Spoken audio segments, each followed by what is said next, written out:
Hi, I'm Annette Pasternak, the Stop Skin Picking Coach, and I'm here today with Lauren McKeaney. Welcome, Lauren. Hi, how are you? Good. How are you? Good, thanks. So, Lauren's the founder and CEO of the Picking Me Foundation, a mental health advocacy organization dedicated to spreading awareness and inspiring acceptance about skin picking disorder. Indeed. So, yeah, so I just met Lauren this weekend at the TLC conference, the TLC Foundation for Body Focused Repetitive Behaviors conference, and I went to one of Lauren's sessions, and I was like, I have to have her on my channel. She's this organization she started is really great, so we're going to talk about that. And her history I actually learned about a little earlier when I got last year, I think it was the TLC, they have I think Right, it's right. quarterly magazine, and you told a little bit about your story in the organization. And so I'd like to kind of start there with more of your background. It just like got my heart because you have had this disorder, I think, like I don't know if it the worst of anyone, but certainly I don't think there's many people that have really suffered from it more than you and from it, as early in age. So if you would like to, I'm sure our viewers would be interested in hearing a little bit about your childhood with this a little bit and just what's been what's been going Sure. on up until like kind of your I don't know if you call it your low point, like where you were Yeah, yeah, hospitalized, and then, yeah, and then what happened after, obviously. totally. Well, first off, thank you so much for having me on. I love the work that you do and follow Oh, you all the time. So I'm oh, super you're excited. welcome, and thank you. Um, and yeah, my story with what I first became known to know the illness as is dermatillomania. So I still use that word often in my tellings. Um, but I was basically the kid who mosquito bites lasted on me from summer when I got them through winter. Just kind of they never seemed to go away. I kept picking at and opening up the scabs and from age 5 and up, just always had a little polka dotted complexion of different shades of red and faded scars. And I remember not really knowing that it was an issue or anything bad or different really until I went to summer camp and started noticing that no one else really looked like this. And um, I bullying would entail being pointed out that my skin looked gross or she looks like a leper. And so I'd start wearing sweatpants a lot, especially at this summer camp. And when I started to really realize it was an issue for me inside was I noticed that when the open scabs and sores, when the material in the sweatpants would adhere to those areas, part of me knew that that was going to happen and that it was almost going to offer a different sensation when I pulled it off. And I wasn't turned away by that. I was um, enticed by it. And that's when I think I started to notice that my view of my scabs and my picking was a little different than everyone else's as well. Um, I really kept it as much of a secret as I could. It's a very visual disorder. I mean, physically, you can see it and the toll it took on my body. Um, but the more I grew up and more everyday life experiences I went through, I'd kind of come up with whatever story I could to either get us off the topic as quick as possible or just to kind of invent a lie because I really didn't know how to explain what I was doing. So I would just come up with, whatever was on the tip of my tongue that day. Examples would be telling people that I had chiggers and, I was a special case where they just lasted for a long time, or telling people that I had an allergic reaction or it was a rash, or I'd make up illnesses. I'd joke with people that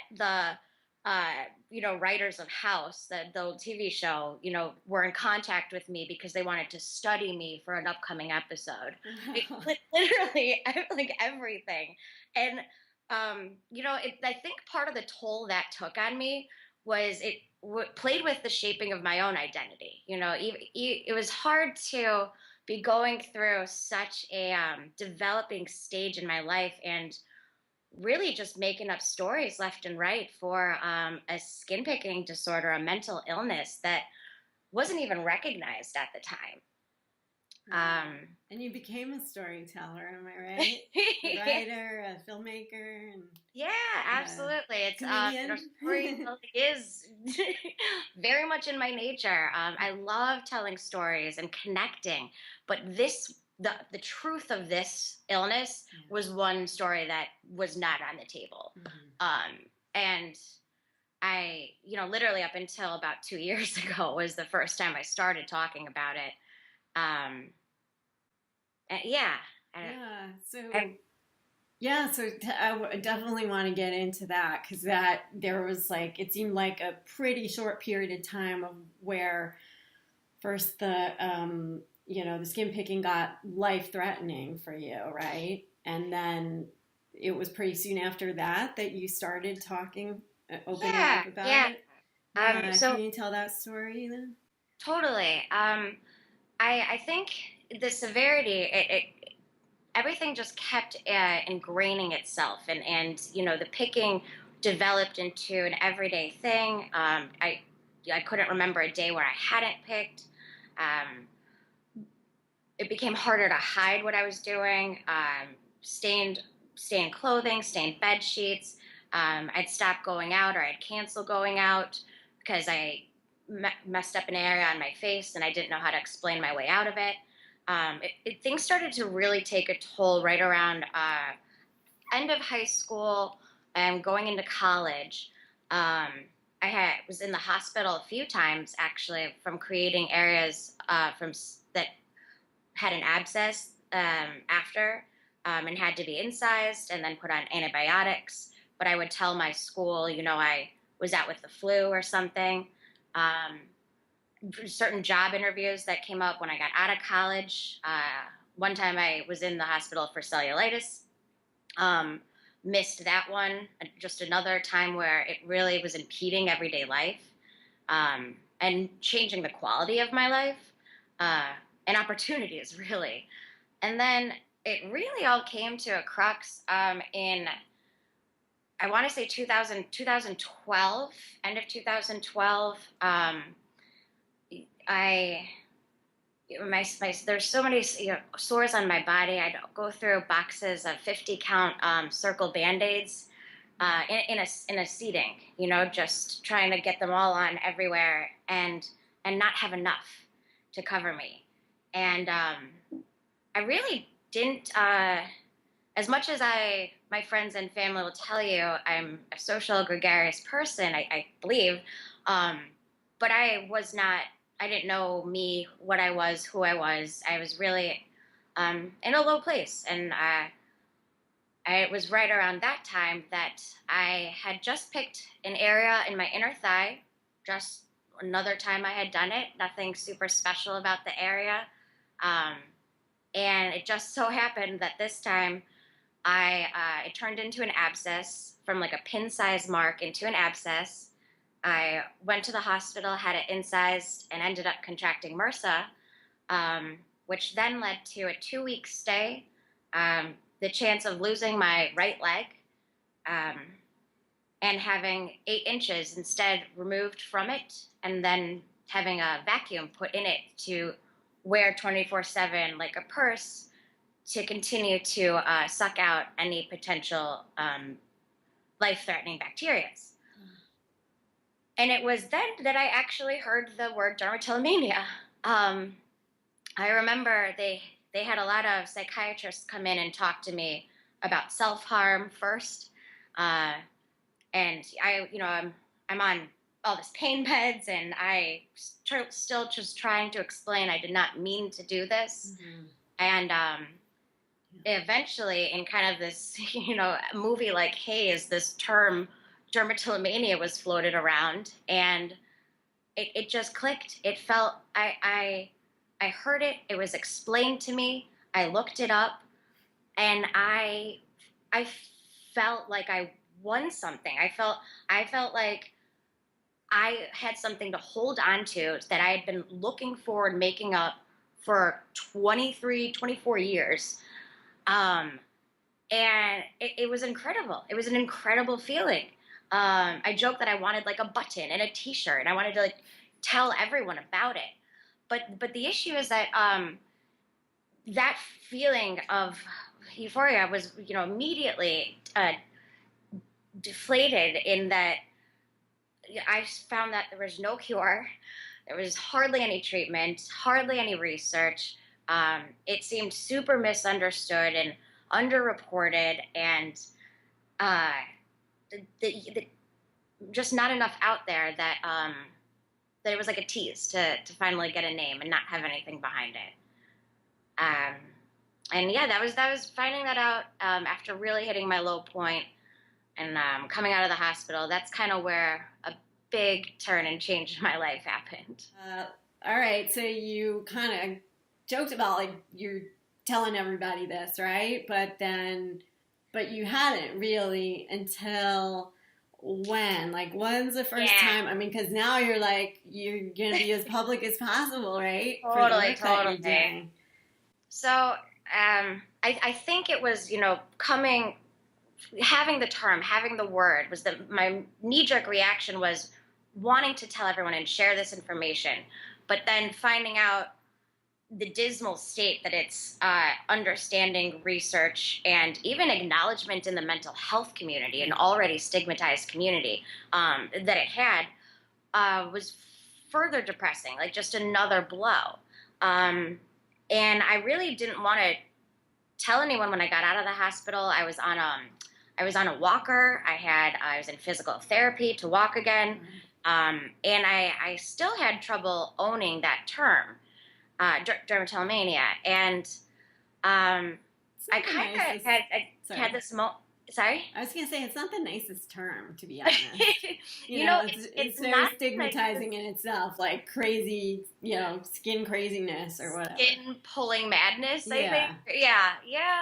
Yeah, well, but I will say it's better than excoriation, because that just sounds like devil's work. But it's kind of a gross word. Yeah.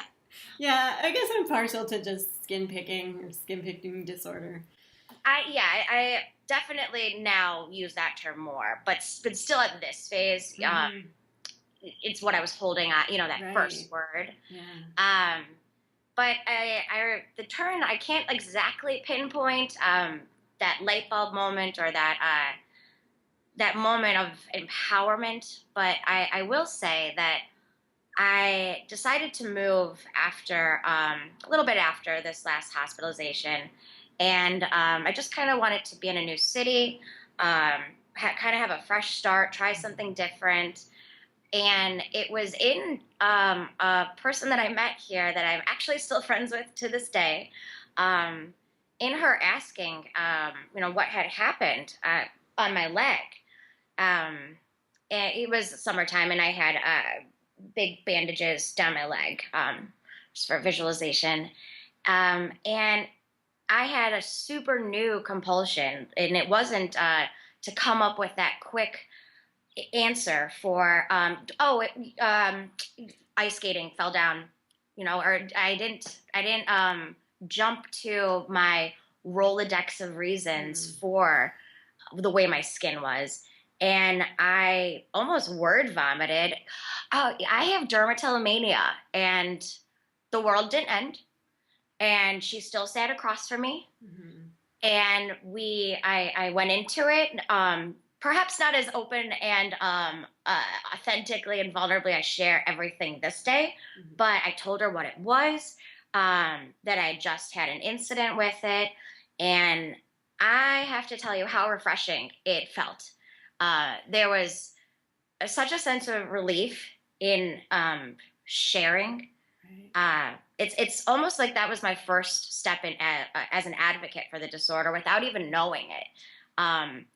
And in looking back in that moment where I kind of owned it, I really like to say that that was me taking a bit of that control back from it, because it is a very controlling disorder. It's listed as an OCD related disorder. And um, anytime that I share now, I think I'm taking little bits of it back and really piecing together the identity that I had kind of made up and fluffed along through all my different stories, Mhm. and I'm piecing back me in it, and I don't shut up about it now. I talk about it as much as I can to anyone who will listen. Mhm. Um, which of course then led to me starting the Picking Me Foundation, which is about picking me over picking me, and Mhm. yeah.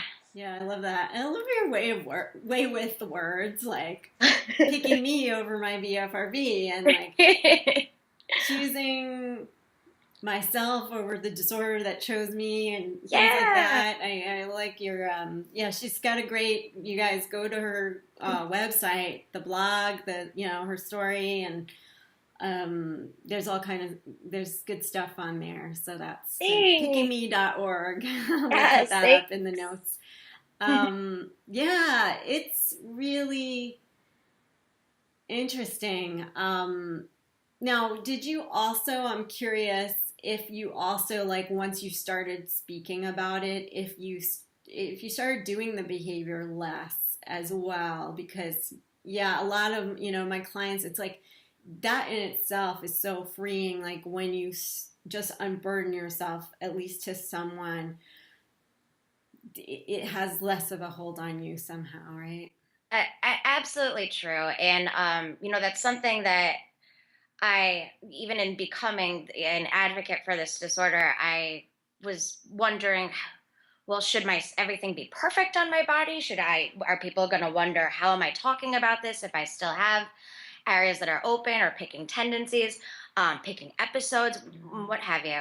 Um, and I really had to grasp that this is practice as progress, not that I'm a walking definition of perfection here, that I overcame it and I am super recovered from this illness. It really is just management and understanding that uh, it's an illness that takes practice to unwire all of the ingraining I had. It's already formed. It's Yes. like peeling away these layers of um, how my body language, my hands move, the way I self soothe, understanding different ways to handle stimulus, and um, things like logging about my skin picking, or um, being mindful when I'm holding fidget toys and really enjoying the senses that I'm getting from them.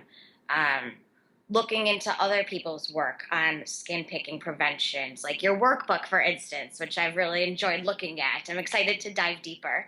Yeah, Um, that's the freedom companion for yes, yes, our viewers. yes. um, and it's kind of like anything that you want to be good at. It takes work and practice, and Yes. that's really one of the main messages that I like to share now, um, because I'm not cured, and until the medical community really catches up to where it stands with a lot of other mental illnesses in forms of treatment and perhaps cures, or even medication, or even research, we have to manage in the meantime. And I really think that means sharing, owning, which is kind of your way of advocating for the disorder, as well as being gentle with yourself and knowing that it's practice Yes. and it's not perfect. It's just progress we're aiming for. Hmm. Um, and yeah. Yeah, that's the best message. Like, I love that you're sharing that message of progress, not perfection, or practice. And practice makes progress. Totally, Yeah, totally. it's all about practice. It's about learning about the behavior and about your needs and what um, needs the behavior is trying to fulfill for you, and Yes. being careful to fulfill them in other ways, and just learning and practice, and like acceptance that it takes so much time. Like, this is such an inground. What am I trying to say? Ingrained? Ingrained, thank you. Such an ingrained behavior for most of us. And, for a lot of us, it's from our teenage years. But for you, it was like even, your brain was like in such an earlier stage of forming while this, these pathways are being developed. So it absolutely takes, on the scale of years to really get better from this. And even at that point, I mean, it's not like I never pick, never ever. Hear that, guys? But it's, you get to a certain point where it's like, it's so minimal that it's not an issue anymore. And quite frankly, research shows that the majority of people pick to some degree. Absolutely. I genuinely believe everyone has experienced it like that. Are just behaviors ingrained at another level. But to answer your question, my picking in general has, I'm cautious to say gotten better even, because I'm really trying to work with myself on not making things good or bad. But, so that's a personal mission, but I have noticed that if I'm more aware when my hands are onto something, literally onto something, and that gives me the opportunity to make the next move. Whereas I feel like before, a lot of my picking was so automatic, so robot-like, just from scanning, moving, feeling things, and I look down and I'm like, shoot, I'm bleeding. I do think I now have a greater sense of awareness with where my fingers are, and I might not always pick the area off or leave it there, but I'm at least having a better opportunity to decide. Yeah, awareness is really the key. And that's why so much of my yoga training helped with this, like meditation and all that. Like that's really developing that awareness and that ability to pay attention without responding immediately. So that's awesome. Yeah. Okay, so I want to hear more about the foundation, the good works that you're doing. So sure. Would you want to start with the fiddle packs or Totally. Well, so I'm really excited. Picking Me has almost been around for a year, about half a year with its actual 501c3, which is awesome. One of the main initiatives and kind of the first one we started with was the Fiddle Pack Project, which kind of works to get a bunch of different fidget toys that hit on different sensory needs. Some have an auditory component, like a clicking or a popping, which can, at least for me, help suffice that pop I'm sometimes looking for when picking. And others are your tangles, your fidgets. Your imagination can go there. And with the fiddle packs, I also put in, there we go, tangle.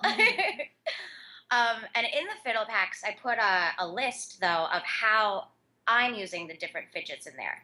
It's more as tips or guidance, but I kind of did it because I remember the first time I was talking with a therapist about dermatillomania, skin picking, and I was given a stress ball, and I was kind of like, now what? I had it, and I looked at it a lot on my table. But it's funny. Sorry. It's funny because I have like two here too. But I wasn't using it as any habit reversal. I didn't really know how to implement it. So in this list in the fiddle packs, I kind of write out suggestions. Like if you have that tangle by your desk and you have to go to the bathroom, place it on your keyboard so that when you come back, you actually have to pick it up and give yourself a chance to get your fingers moving before they move elsewhere. That's a great tip. I love that.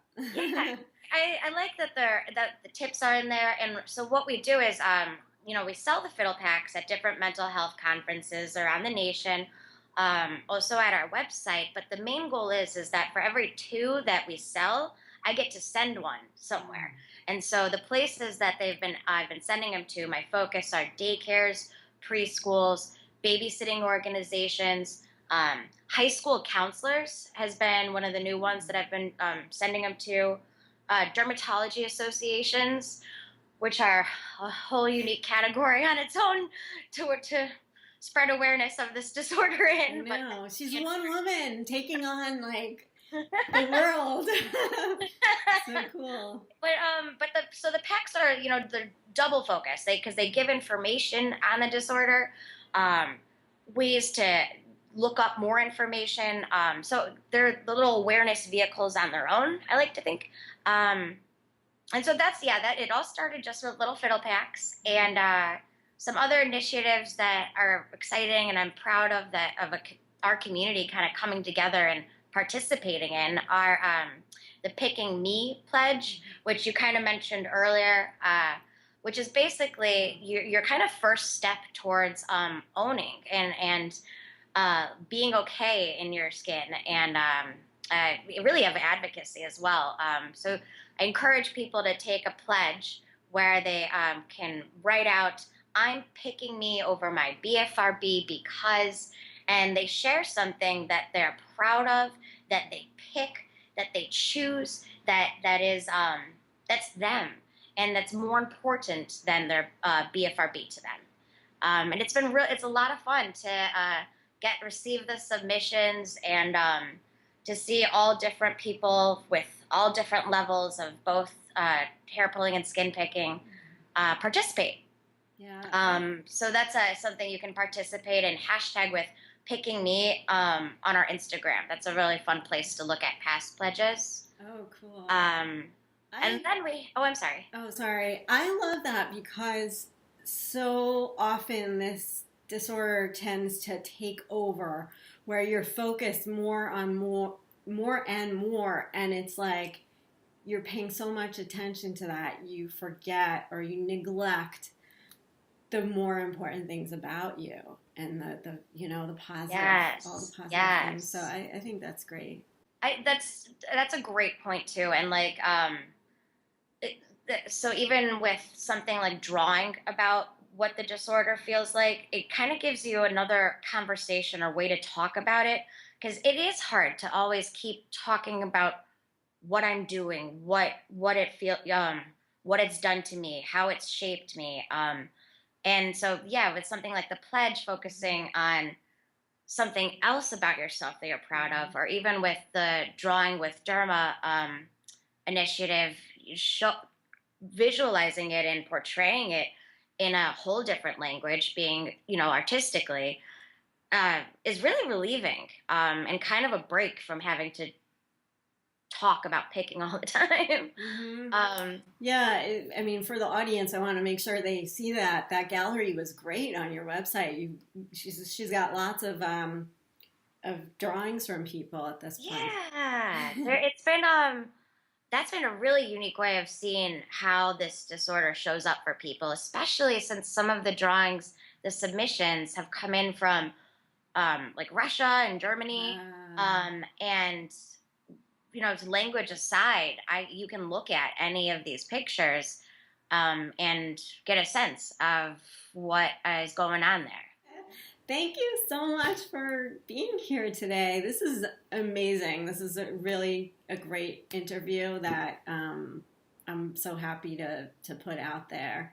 I'm so honored, though. Like, you don't understand. I first found your website in my searchings of when I first heard the word and then trying to find out anything. So it's like pretty awesome that now I'm talking to you.